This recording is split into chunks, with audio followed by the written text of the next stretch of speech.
Türkiye ile Yunanistan'ın tırnak içerisinde dost olması birilerinin işine de gelmiyor. Dendias'ın yaptığı açıklamaların bir karşılığı var mı? Böylesine efendim ben Ege'yi tamamen kilitliyorum demeleri gayri hukuki ve Türkiye açısından da savaş sebebidir.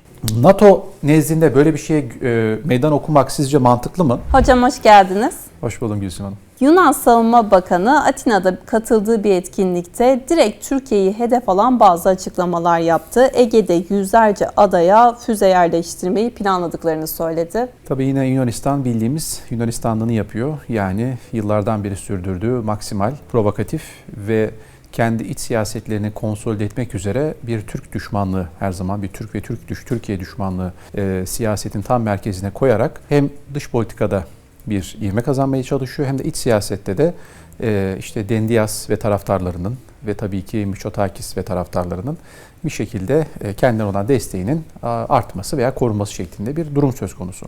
Bir de bunun tabii Yunanistan'ı aşan boyutu var. Yunanistan'ı aşan boyutu da özellikle Amerika Birleşik Devletleri'nin uzun süredir Yunanistan'ı Dede Ağaç'tan başlayarak hemen bizim Batı Trakya'nın yaklaşık 20 kilometre 30 kilometre yakında olan üstlenmesiyle bunun Girit'e kadar olan hattı tamamen Anadolu'yu bir hilal şeklinde çevreleyecek, kuşatacak şekilde ve Lozan Anlaşması'nda belirlenen askerisizleştirme yani demilitarize olan hiçbir şekilde silah konuşlandırılmaması gereken adaların silahlandırılması ve bunu yaparken de bunu Rusya veya Çin'e karşı bir önlem adı altında isimlendirilmesi. Tabii bunu biz bir bahane olarak o zaman da değerlendirmiştik. Ki zaman zaman yapılan açıklamalarda da özellikle devlet kademesinde Yunanistan'ın dönemsel olarak özellikle bizim Adalar Denizi dediğimiz, Akdeniz dediğimiz aslında tamamen işte Ege ve Doğu Akdeniz içine alacak bölge içerisinde, havza içerisinde bir şekilde Türkiye'nin mavi vatan doktrinini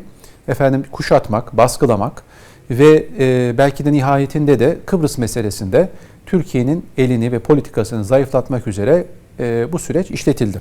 Şimdi bakalım burada ne diyor Yunanistan? Son yapılan tabii ki anlaşmalar, askeri envanterine gelen yeni muharebe araçlarıyla beraber deniz hava sahası kontrollerini arttırdıklarını söylüyorlar. Şimdi burada tabii ki Türkiye'nin işte mavi vatan doktrini çerçevesinde kendi münhasır ekonomik bölgesini belirlemesi ve bilhassa Ege Denizi'ndeki kendisine ait karasuların ki 6 mil olarak belirlenen karasuları meselesini 12 mile çıkarmak suretiyle tamamen Türkiye'yi Anadolu'ya hapsetmek üzere uyguladığı siyaseti biraz daha kullanabilmek adına da bu tip açıklamalar yapıldığını görüyoruz.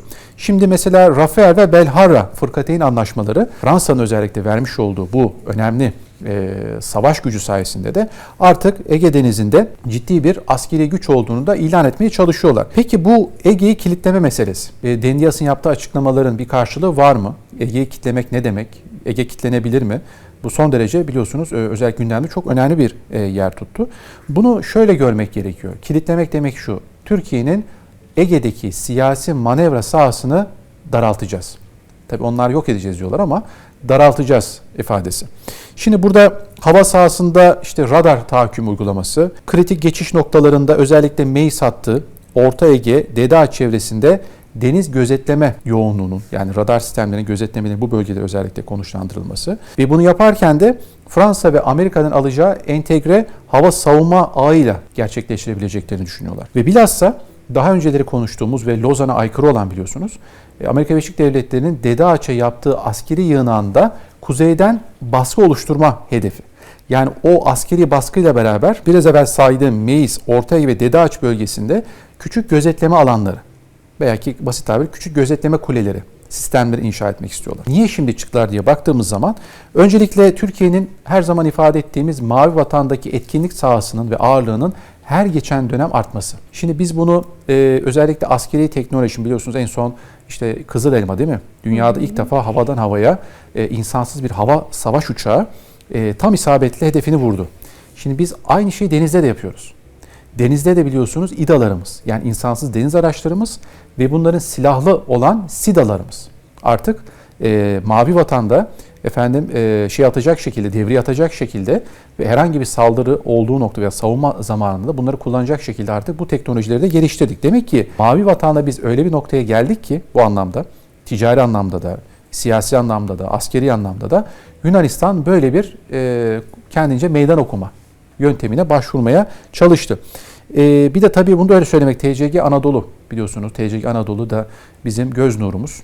Bir de şu var tabii ki, Amerika Birleşik Devletleri'ne Yunanistan'ı Ege ve Doğu Akdeniz tarafında ileri karakol olarak kullanmaya devam etmesi bağlamında değerlendirilebilir. Şimdi evet, biz bir taraftan Sayın Cumhurbaşkanı Erdoğan'ın Donald Trump'la liderler diplomasi kapsamında, ki bu da Türkiye'nin satranç başarısıdır aslında, stratejik başarısıdır. Orta Doğu'daki hadiseden bahsediyorum. Ama bizim hala daha çözülememiş bir Kıbrıs'ımız var. Hala Adalar Denizi'ndeki, Ege'deki Yunanistan'ın maksimal politikaları var. Şimdi bunlar tabii ki çözülmesi için de Yunanistan'ın hakkaniyetle masaya oturması gerekiyor. Ama Amerika tarafındaki o Rum lobisi, bilhassa ve evangelist lobi, onları desteklemek suretiyle Türkiye'nin haklarını ihlal ediyorlar. Bunu Gazze ile nasıl bağlarız, Gazze katliamıyla? Hatırlayın, Netanyahu ne dedi? Bizim dedi Güney Kıbrıs Rum yönetimindeki dostlarımız Gazze Savaşı'nda, katliam diyoruz ama onlar işte savaş diyorlar, Gazze Savaşı'nda bize destek verdiler ve şimdi biz de onların kutsal savaşında, yani Güney Kıbrıs'ın Kuzey Kıbrıs Türk Cumhuriyeti olan savaşında, mücadelesine biz de onlara destek vereceğiz diyor. Ve Güney Kıbrıs Rum yönetiminde yapılan Amerikan mühimmat yardımı, İngiliz, Fransız, Rafael uçakları, F-35'ler, İsrail'in oraya açtığı istihbarat okulları, bakın Mossad, Güney Kıbrıs Rum yönetiminde. Limassol ve Larnaca limanlarının kullanılması. Şimdi burada demek ki bir üçgen oluşuyor. Kim? Yunanistan, İsrail ve Amerika Birleşik Devletleri. Bunun içerisinde dönem dönem Fransa'yı katabilirsiniz. Ama esas çark bu üç arasında dönüyor ki Doğu Akdeniz'deki münhasır ekonomik bölgemizde bulunan enerji kaynaklarını da zapt etmek, gasp etmek ve deniz ticaret rotası olarak Kızıldeniz'den çıkacak olan, yani Süveyş kanalından çıkacak olan gemilerin onların karasularından geçerek rotalarına devam edilmesi. Yani bize aslında deadlock dediğimiz uluslararası ilişkilerde karaya hapsetmek üzere bu koalisyon oluştuğunu söylemek gerekiyor. Şimdi burada aslında Türkiye'nin, yani Yunanistan'ın gerçekten Ege'yi kilitleme kapasitesi var mı? Hani bu meydan okumasını yapıyorlar ama böyle bir güçleri var mı diye baktığımız zaman stratejik olarak bunun mümkün olmadığını görüyoruz Gülsüm Hanım. Şimdi şöyle baktığımızda Ege biliyorsunuz yarı kapalı bir deniz. Yani 1982 Deniz Hukuku Sözleşmesi'ne göre, Birleşmiş Milletler Deniz Hukuku Sözleşmesi'ne göre belirlenen 12 mil esasına uygun bir deniz değil. Ve Türkiye olarak biz o anlaşmaya imza atmadık. Şimdi Yunanistan'ın o maksimal dediğimiz 12 mil hadisesi de bizim için savaş sebebi dedik hep. Kasus bellidir dedik. Şimdi dolayısıyla böyle bir yarı kapalı denizde böylesine ben Ege'yi tamamen kilitliyorum demeleri gayri hukuki ve Türkiye açısından da savaş sebebidir. Kesin ve net. Bir de Türkiye'nin Ege sahil uzunluğu kaç kilometre takriben tahmin ettiğimiz zaman Gülsüm Hanım? 2800 kilometreden fazla. Bakın 2800 kilometre. Ve Türk Deniz Kuvvetleri'nin çok katmanlı savunma, ani reaksiyon doktrini sayesinde Yunanistan'ın böyle bir şey yapması imkansız. Yani kaba tabirle Türk Silahlı Kuvvetleri, Türk Deniz Kuvvetleri tepelerine biner. Göz açtırmaz. Biz bugüne kadar sabrediyorsak eğer, barış için sabrediyoruz. Ama âli menfaatlerimize bir silahlı müdahale olursa Türkiye buna misile mukabele vermekten de geri durmaz. Bu da bizim en doğal meşru müdafaa hakkımızdır. Diğer taraftan Yunanistan'ın radar ağı ve donanması Türkiye'nin elektronik harbi, İHA-SİHA üstünlüğü ve Akdeniz filosu karşısında asimetrik bir kırılganlık oluşturuyor. İşte biraz evvel dedim ya, bu İHA ve SİHA meselesi. Biz gerçekten belki çok yaptırımlar gördük, çok ambargolar gördük. Ama işin olumlu tarafı ne? Biz onlar sayesinde kendi milli savunma sanayimizi çağ atlattık. Bu raddeye kadar geldik. Ve şimdi bakıyorsunuz Yunanistan İHA-SİHA teknolojisine. İşte Yunanistan'dan aldıkları Heronlar var. Birkaç tane bizden daha düşük seviyede sistemleri var. Ve bunların birçoğu da keşif gözetleme için kullandıkları SİHA'lar. Yani bizim SİHA'ların karşısında imkansız direnebilmeleri. Hocam Yunanistan da bunu kabul ediyor sürekli. Türkiye'nin gerisindeyiz, işte kendimizi bu konuda geliştirmeliyiz de diyor. Öte yandan da böyle bir açıklama yapıyor mesela. Bu da biraz şey değil mi? Ben hep şöyle söylüyorum Gülsüm Hanım. Rüzgarsız havada dönen fırıldağın arkasında bir üfleyen vardır. Şimdi Yunanistan'ın bu fırıldağı döndürmesi hiçbir gerek yok. Biz Yunanistan'a ne yapıyoruz? Yani Yunanistan'ın âli menfaatlerine karşı saldırıda mı bulunuyoruz? Türkiye Libya mutabakatından çıktığı söyleniyor mesela. Bunu asla kabul etmeyeceğiz. Evet, doğru. Zaten 2019'daki hadise aslında Libya ile yapılan MEP anlaşması onları gerçekten delirtti. Ama biz hakkımız olanı aldık.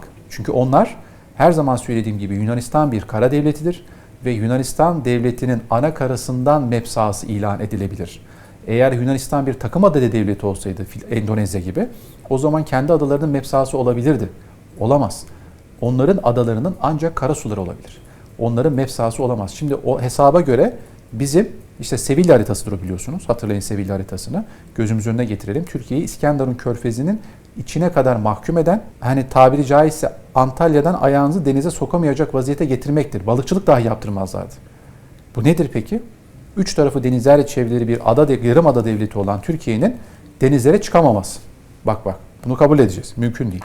Dolayısıyla o çıldırmaların hiçbir önemi yok. Biz hakkımız olanı aldık. Ki Mısır da bize hak verdi, biliyorsunuz. Mısır da özellikle bazı noktalara çekince koydu. Yunanistan Dışişleri Bakanı apar topar Kahire'ye gitti Sisi ile görüşmeye. Sonra Sayın Cumhurbaşkanı Sisi'nin Katar'da ilk temasıyla beraber bir kompartıman dönemi başladı siyaset bakımından ve ilişkilerimizi belli bir düzeye kadar getirdik. Şimdi Güney Kıbrıs Rum yönetimiyle yapılan tüm anlaşmalar geçersiz. Yani bir kere siz Güney Kıbrıs'ta anlaşma yapacağınız zaman bize sormanız lazım. Çünkü Türkiye adanın tamamının garantörü. Dolayısıyla Güney Kıbrıs öyle adanın tamamının temsilcisiymiş gibi Avrupa Birliği'nden aldığı güçle biz Avrupa Birliği ülkesiyiz. Hayır. Bizim kapı gibi derler ya, Londra-Zürih anlaşmalarımız var. Allah rahmet eylesin, Fatih Nuşu Zorlu sayesinde biz adanın tamamının garantörüyüz. Evet, Yunanistan da var, İngiltere de var ama bizde de sormak zorundalar. Bizim de rızamızı almak zorundalar. Dolayısıyla bu kitleme sebebi, yani Ege'yi kitleriz meselesi tamamen bizim açımızdan kasus bellidir. Yani savaş sebebidir. Peki NATO nezdinde böyle bir şeye meydan okumak sizce mantıklı mı? Yani bunu Amerika Birleşik Devletleri göz mü yumdu yoksa habersiz mi yaptılar? Bence biraz bu tansiyon ölçme Gülsüm Hanım. Yani biraz bizim nabzımızı yoklamak, biraz bizi tedirgin etmek kendilerince, heyecanlandırmak. Ama Deniz'de yapabilecekleri hiçbir şey yok. Çünkü NATO'dan bir tepki gelir mi? Gelmez. Onlar sadece araya girerler. Yapmayın etmeyin derler. Ama demez ki Yunanistan'a, sen burada Türkiye'nin hakkını çiğniyorsun. Ne demek Ege'yi kitleriz? Bir kere Ege'de sen zapt ediyorsun. Ege'deki şu anda hadise aslında hukuksuz bir hadisedir. Yani 12 adalar meselesi masaya gelmelidir. 12 adalar meselesi tekrar konuşulmalıdır. Çünkü 12 adalar Osmanlı'ya ait bir adalardı, biliyorsunuz, takım adalardı. Ve biz İtalya'ya bıraktıktan sonra İtalya tek taraflı olarak bu adaları Yunanistan'a bıraktı. Ama hukuken İtalya'nın adaları bırakırken 2. Dünya Harbi sonrasında Türkiye'nin ardıl devlet olarak, Osmanlı'nın devamı devlet olarak rızasını almak zorundaydı. Öyle kafasına göre bırakamazdı. Bakın o da ayrı bir mevzudur. Girit'in de aynı şekilde 3'ü bize aittir. Orada enosis gerçekleşmiştir. Yani adayı Kıbrıs'a yapmak istedikleri ilk Girit yaptılar, biliyorsunuz. Ama Türkiye'nin de Girit'te hakları vardır. Bunlar hep konuşulmalı Gülsüm Hanım. Hadi onları geçelim. Şu anki durum, kimse ağzını açıp da Yunanistan'a şunu söyleyemiyor. Ya sen burada Türkiye'nin hakkını çiğniyorsun. Sen burada savaş istiyorsun. Öyle bir şey yapamazsın demiyor. Kendince sanki biz de aynı şeyi yapmışız gibi araya girerek yatıştırmaya çalışıyor. Ama birileri de bunu istiyor. Yani Türkiye ile Yunanistan'ın tırnak içerisinde dost olması birilerinin işine de gelmiyor. Kim mesela hocam? Müesses nizamın. Çünkü Güneydoğu kanadının iki ülkesi olan Yunanistan ve Türkiye, şöyle bir düşünün, Balkan Antantı'nı hayal edin, eski 1934'teki. Orada şöyle, yani Yunanistan'dan Türkiye, Doğu Akdeniz, Mezopotamya'ya doğru bir blok oluştuğunu düşünün. Hiçbir emperyal güç buraya giremez. Bizi bırakırlarsa. Ama arada her zaman savaş olacakmış gibi bir ortaya bomba bırakırlarsa, pimi çekilmiş, istedikleri gibi bizi yorarlar, yıpratırlar. Şu anki durumun Yunanistan'a bir faydası var mı? Yunanistan'ın geçirdiği krizler, verilen silahlar kendi öz kaynaklarıyla mı oldu? Dışarıdan desteklerle oldu. Ama bizle beraber olsalardı ne olurdu? Onların dibimizdeki adalar eğer Türkiye olmasa nasıl ticaret yapacaklar? Türk turistler gitmese nasıl ayakta kalacaklar? Kaç mil öteden Atina'dan mı yardım gelecek onlar? Hemen karşısı Kaş, hemen karşısı Çeşme. Yani bunları düşünmeleri lazım. Ama maalesef halklarını, siyasetlerine kurban ediyorlar ki Yunan solu buna karşı. Bakın Yunan solu diyor ki Yunanistan açıkça Amerikan işgali altındadır. Biz buna müsaade etmemeliyiz diyorlar ama sağ cenah, işte bu Türkiye düşmanlığından beslenenler de tabii bu Türkiye'yi sürekli düşmanlaştırarak kendilerince siyasetlerine can suyu sağlamaya çalışıyorlar. Peki biraz evvel söylediğimiz bunun anlamı ne? Yani bu söylemin anlamı nedir? Kısaca şöyle maddeleştirirsek iç politika, yani Yunan kamuoyunda Türkiye'ye karşı güvendeyiz algısı yaratmak. Çünkü biraz evvel sizin dediğiniz gibi Türkiye'ye karşı işte F-35'ler verilmemeli. Aman verilirse S-410'larda, F-35 ama onlar Kaanları yaptı. Kızıl Elma'yı yaptılar. Eyvah SİHA'lar, İHA'lar gene biz geride kaldık. Şimdi böyle söylemle de bakın merak etmeyin biz onlara mukabelede bulunabiliriz, direnebiliriz şeklinde bir algı yaratmaya çalışıyorlar. Bir de tabii AB fonlarından biraz daha faydalanmak. Özellikle savunma desteği almak. Fransa ve Amerika'ya bana yetişin. Bakın siz gelmezseniz Türkler bizi işgal edecek, saldıracak gibi hava yaratmak. Ve bence en önemlilerinden biri Türkiye'nin Navtex, sondaj ve hava devriyesi faaliyetlerine propaganda karşılığı üretmek.